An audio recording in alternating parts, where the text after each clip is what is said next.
Good morning, reflecting Christ, March 20th. John learned well the lessons Jesus taught. Luke 9:56. The Son of Man is not come to destroy men's lives, but to save them. Upon one occasion, Christ sent messengers before him unto a village of the Samaritans, requesting the people to prepare refreshments for himself and his disciples. But when the Savior approached the town, he appeared to be passing on toward Jerusalem.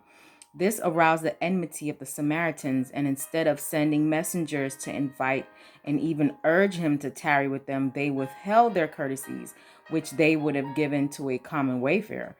Jesus never urges his presence upon any, and the Samaritans lost the blessing which would have been granted them had they solicited him to be their guest.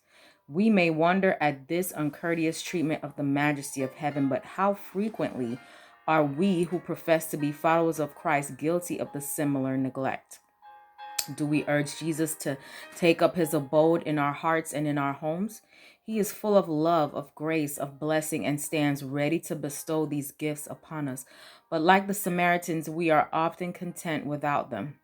The disciples were aware of the purpose of Christ to bless the Samaritans with his presence, and when they saw the coldness, jealousy, and disrespect shown to their master, they were filled with surprise and indignation. James and John were especially stirred that he whom they so highly reverenced should be thus treated seemed to them a crime too great to be passed over without immediate punishment. In their zeal, they said, Lord, wilt thou that we command fire to come down from heaven and consume them, even as Elias did? Jesus rebuked his disciples, saying, You know not what manner of spirit ye are of, for the Son of Man is not come to destroy men's lives, but to save them. John and his fellow disciples were in a school in which Christ was teacher. Those who were ready to see their own defects and were anxious to improve in character had ample opportunity. John treasured every lesson and constantly sought to bring his life into harmony with the divine pattern. The lessons of Jesus, setting forth meekness, humility, and love as essential to growth in grace and a fitness for his work, were of the highest value to John.